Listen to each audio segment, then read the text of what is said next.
So today we're making our triumphant return over to Subway because one, they have a Happy Gilmore meal, and two, because when I did the Jersey Mike's video, there were a bunch of comments saying, hey, why don't you try these Subway cheesesteak? Because you've been comparing franchise cheesesteak. So I'm gonna go into this, gotta love New Jersey. I'm gonna go into this Subway that's under construction over here and let's get a cheesesteak and some other stuff. So let's go into Subway, see what it's hitting on. So this seems to be a recurring theme in all of these places, like sandwich shops specifically, but they had the music blasting, and because it's so small and the speakers are all overhead, I don't want to get the copyright police on me. It happened once at Taco Bell and I learned my lesson. So anytime the music is like deafeningly loud, I have to be careful. So I'm probably either gonna eat this in a car or just take it back to the studio, but you'll see in 1 second. You won't even know. Okay, so we ended up taking it back to the studio. I got 3 Happy Gilmore meals. So any meal that you get, you can upcharge it for $1 and you get a commemorative Happy Gilmore cup. There are 4 in total, but I only got 3 meals. So I got Hal, which was like Ben Stiller's character. I haven't seen the second one. I don't even think it's out yet, but I know it comes out on Netflix.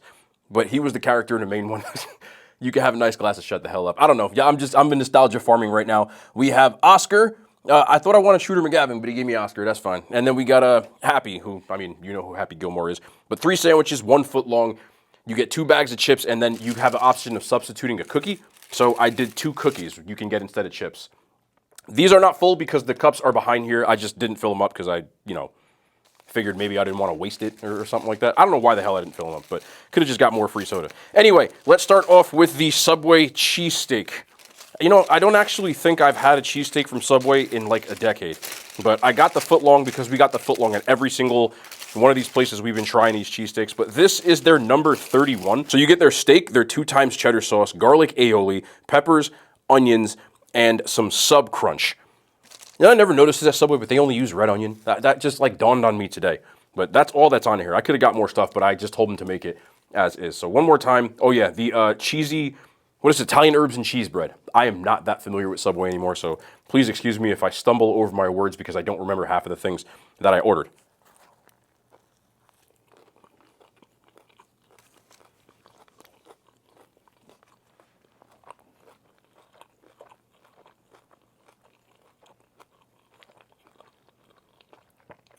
That's really chewy. Like, if you made this grape flavored, you could use this as chewing gum. But, taking my bias out of this, I'll give you the pros first.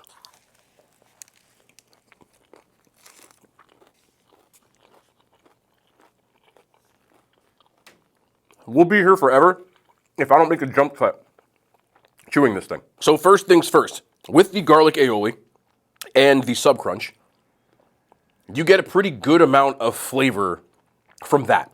The Italian herbs and cheese bread, it's got the baked in cheese on there, and that, someone in the last video said that reminds them of Jersey Mike's. It's like a staler version of Jersey Mike's, and the funny part is, he pulled this out of the oven.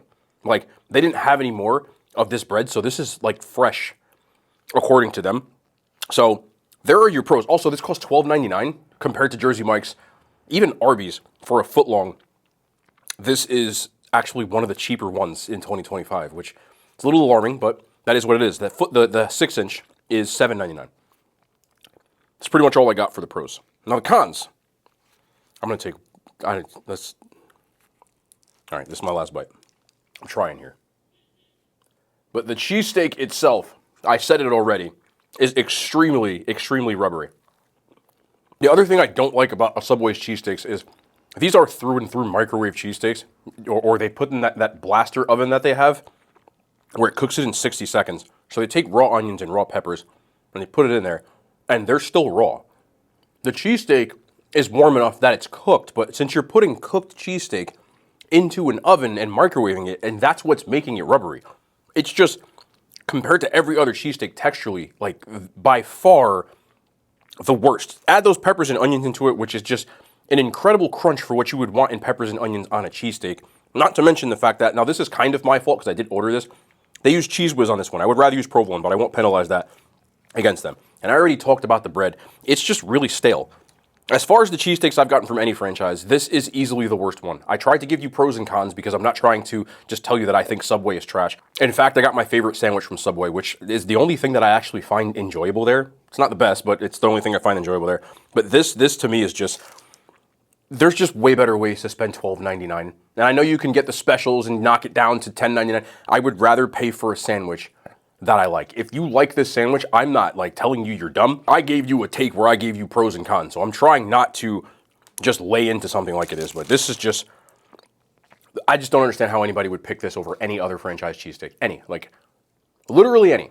So on a scale of 1 to 10 on a chain scale, this gets a 3 out of 10. Like maybe when it was a $5 footlong, if you could get this, I would see a reason to, but when now your price point is exactly the same, it just makes no sense to get this. I would rather pay $20 for a Jersey Mike cheesesteak or even $8 for a Wawa cheesesteak than this. But that's my story, and I'm sticking to it. I also love the Happy Gilmore branding that's on this. I know it's not relevant to what I'm talking about. I don't know which one's which, so we'll just open this one and see what's what. Normally, you're supposed to write it on there. I don't really care that much, though. This is, oh, no, I can see. This is their mid-ball. So I call it the mid-ball sub because, you know, on the grand scale of subs, it is kind of mid. But when I went to Subway, it used to be the sweet onion chicken teriyaki that I got all the time back in like the 2010s. But as a kid, it was always this mid-ball sub. But this is their MVP version of it. So what you're getting on here is pepperoni, provolone cheese, Parmesan, and then meatballs. Now, I know how they do things. So on a 6-inch, you get 4. On a foot long, you get 8. Or you can get double, so you can get 8 on this one, but it's going to charge you extra. This one costs $7.49. And I'm not joking with you when I say this. It is easily like the most safe play that I can get from Subway that I do find this decent for a chain mid-ball sandwich.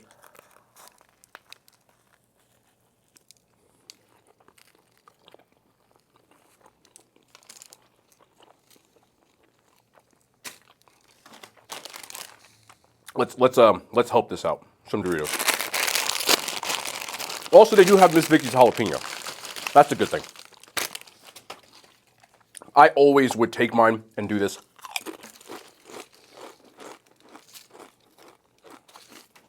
I know there's some meatball sandwich purists out there who say, why would you desecrate a meatball sandwich like this?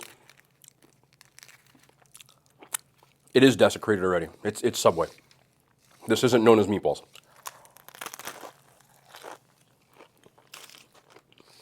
That's tolerable. Like, if someone said, hey, I'm going to Subway, do you want anything? Give me a mid-ball. Give me a 6-inch mid-ball sub. Give me the MVP one with the pepperoni on it. And a bag of Doritos. And I'm good. For people who don't know, Subway is my least favorite restaurant.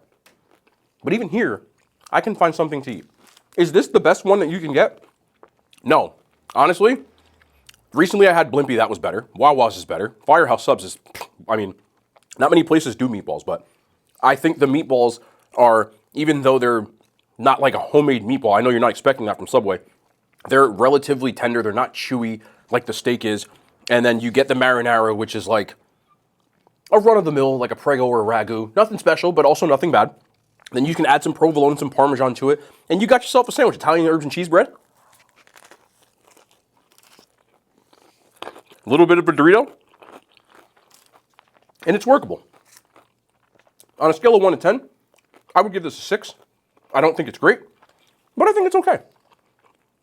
I know a lot of people also really love that, you know, their rotisserie chicken. I don't. We've done it a ton on this channel. I'm going to the mid-ball if I need something from here. Like, this is pretty good. If I'm hungry, it hits. And when it was $5 for a footlong, I was in there. I ain't gonna sit here and lie to you. I used to eat a lot of Subway with that and a sweet onion chicken teriyaki. But finally, third sandwich is the Beast, which is the number 30. I think they name their sandwiches after players. So I don't know if this is supposed to be like the Steph Curry. Not 100% sure.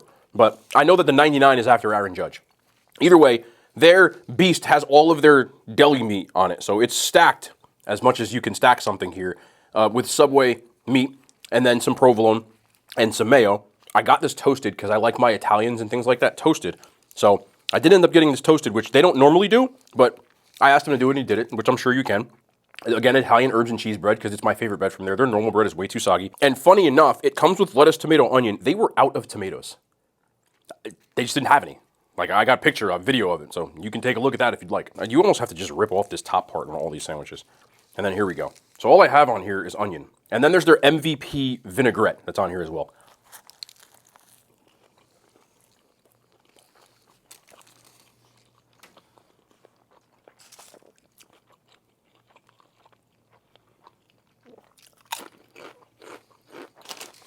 Let's help it out. Miss Vicky's jalapeno. Sandwich places should always come with Miss Vicky's jalapeno if you're a national franchise. Because I love me some kettle cooked chips. Let's go ahead and just chuck these in here. This sandwich cost $9. But we do have these. These always save the day. Some of the best cookies in the game that you can get when you get them when the getting's good. But we have a 2-pack of the cookies from Subway. So I got the white chocolate raspberry cheesecake and then the chocolate chip cookie. These ain't gonna miss. They never do. One thing that they figured out a long time ago is how to crack the code of how to properly bake a cookie, because this thing is baked perfectly. And they are sitting out and they chuck them in the microwave and give them to you. But either way, the inside's nice and melty, and the outside, perfect bite. There's something about these cookies. I don't know what it is. Maybe it's nostalgia farming, but they're never going to do you wrong. Never. Should have got some milk, but who the hell would do that? And then the raspberry cheesecake one with the white chocolate chips. This is good, man. It's sweet and it's tart, kind of like a raspberry pie or a cheesecake. And that's what I'm looking for with this. You know, little pockets of raspberry, little pockets of white chocolate, and again, the bake is what you want. The last time I went to Subway before this, somebody walked in there and ordered a box of cookies and left. I think that's your best bet. If you're hungry and you're at Subway, just get a box of cookies. And a meatball sub. And call it a day. Both of those cookies on a chain scale, get a 9. They're some of the best you can get. And they're also still not expensive on the grand scale of things. So I'm still a huge fan. I think it just comes down to this. Just overall with Subway. This is an okay sandwich. The cold cuts are, on a scale of all sandwiches, not like the best, but it tastes like deli meat. Like, it is what it is. And it comes down to this for me. If you're near a Subway and you have like coupons and you can get this for cheap, I think you can rock with it. This is my opinion. If I'm near anything else that serves sandwiches, there are just way better options as far as quality of cold cuts, the bread, the toppings, anything that I would just never pick a Subway. I still just don't really like it at all. As far as like on the scale of anything else. Like, this is near, in my area, I'm near a Jersey Mike's, I'm near a Wawa that are like spitting distance. And that's just the franchises. Obviously, mom and pops, if you go to a good place, it's going to dookie all over. It's with the quality of the meats and the bread, etc. But even with that, I just $8 for this. I would still rather go to Wawa. I think their sandwiches are better. But if you have a sandwich from here that you like, you got coupons, you can get the little $6.99 meal, or you just happen to be near a Subway, I can understand why people like it. But for people who love it, like, is it your favorite place, or is it just like a convenience thing? This is more of a curiosity thing on my end. Because, like, I'm sitting here just going, I'll eat this, but there's no way that I'm picking this over anything, you know? I'm just looking at this, I'm like, all right. Just like any place, you can find an order from here, and I feel like I definitely did, but I'd rather pay the extra for Jersey Mike's. Like, if you get the regular from Jersey Mike's, it is like $10, whereas this is like $8. I'd rather pay the few extra dollars. That's just me. And do that, or just go somewhere else. But on a scale of 1 to 10, I would give this a 5.5. Like, it's just perfectly average. Again, there's nothing bad about it. There's absolutely nothing to me about this sandwich that stands out whatsoever. And how do you run out of tomatoes when you make sandwiches? Ordered this at like 4:30. Like, it's like peak hours, you know what I'm saying? As a matter of fact, I ordered this at 5:30. This is literally dinner time. I don't know. Maybe that's just me. But either way, I'm still excited to watch Happy Gilmore just to nostalgia farm a bit. There's so many different Legacy sequels coming out. I think I'm going to go see I Know What You Did Last Summer, which was, you know, peak millennial horror movie. So I'm here to nostalgia farm just a little bit. A lot of nostalgia farming these days. And I don't really mind it because newer movies also really aren't that great. And the older movies, at least I can go, you know, the moment with the Leonardo DiCaprio, I can give it a couple of points at the screen. But I don't have high expectations. But Adam Sandler's always been pretty funny. I don't know why I'm talking about movies and stuff on this channel. Normally that's a second channel stuff, but I just wanted to talk about it. I regret buying this cheesesteak, for sure. Like, I gotta give this to somebody. Like, I don't even, like, somebody's gonna take this. I'm gonna find someone. It doesn't matter. Either way, I appreciate y'all for watching. Unless Subway comes out with something new, it's gonna be a while before we go back again. I know there's other people that get offended about my opinion when I don't like things that they do like, but I'm just not the biggest fan of Subway. I'd rather go to so many other places on a franchise level, even if you can find coupons and stuff like that. I'd just rather pay extra and get a sandwich that I actually like. So, let me know what you think. I know there's people out there that are like ardent defenders of Subway. Keep it clean, but let me know why.